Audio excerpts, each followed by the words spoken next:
So I came across this meme the other day which made me laugh out loud, and it goes like this. The fitness instructor asked me what kind of squats I do. My reply was diddly. And I thought that was funny.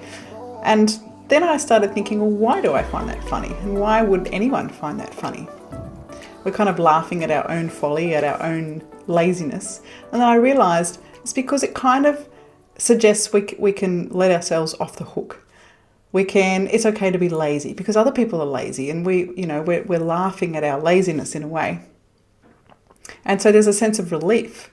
I don't have to take full responsibility, even though I know that it's something I could do that would be beneficial for me. But, I just feel relief that other people are also being lazy.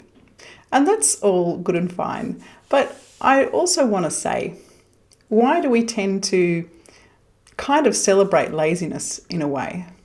Because we say we want all these things, whether we want to meditate every day because it's going to bring us more inner peace, or we want to exercise to get really fit, or we want to eat in a certain way to lose weight, or we want to go to bed earlier so we can wake up more refreshed, or whatever it is that, whatever state we want to get from one point to another point so that we can feel better. It's kind of like we say, oh, I want to be free. We're born free. But the thing is, we're not free. We were never free. We're born into this world with a birth certificate, and we are given a number, and we are expected to earn our way once we come of age to stay in this world. We need to earn money. And even if for some reason we didn't have to earn money, we're not free because we're in a body. We still have to sleep. We still have to eat well. We still have to move our body. There's all these responsibilities that come with freedom. So in a way, the sooner we accept that we're not free, the easier life is. We just say, well, that's just the way it is. But then the question remains, what are you going to do with your time? We have free will, but we're not free. So how can we flip it so whatever change we want, the actions that it requires to get there, we associate more pleasure than pain? Because the only reason we're not taking action on something that we know that we want, that we know will bring a favourable change, the only reason we're not doing it is because deep down we are associating more pain with taking that action than we are pleasure. So how do we flip that? Well, I think the first point is to get real about what it is that we want and what we are doing presently about it. So it's always sometime in the future that one day I'll do this thing, one day I'll start a business, one day I'll exercise, one day I'll eat better. Or I really want this thing that I don't have yet, so I'm going to do that. But then we never actually commit to the action of doing that thing. And partly it's because we think we've got to do it all at once, when really we can break it down to small bite-sized chunks. Another meme I saw recently was this one with the ladders. And I thought it was a perfect example of how we can make life less overwhelming and move towards what we want.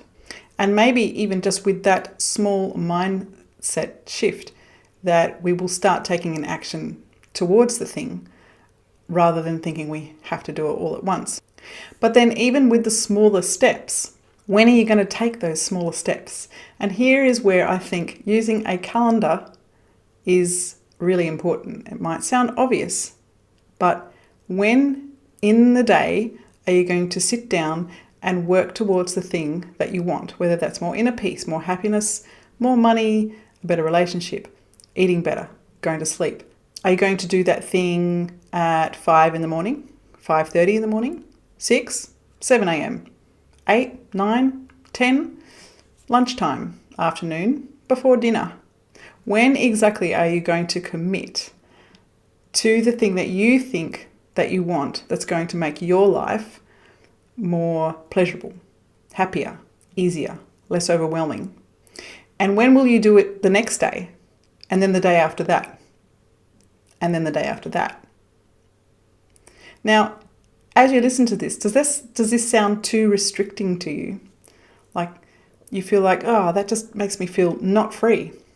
But isn't the purpose of doing the thing that you think is going to bring you more pleasure to make you feel more free, because freedom is an internal state. It's not necessarily an external state. So you can leave it up to chance and say, yeah, I'll do that thing. I'll sit down and I'll write that blog post, or I'll make that thing for that person, or I'll do that hobby, or I'll create that garden. But if you never actually consciously create the time and put it in your calendar, then chances are it's not going to happen. So yes, you could leave it to chance, but how's that working out for you? You're still saying, oh, I want that thing. Oh, one day I'll do that.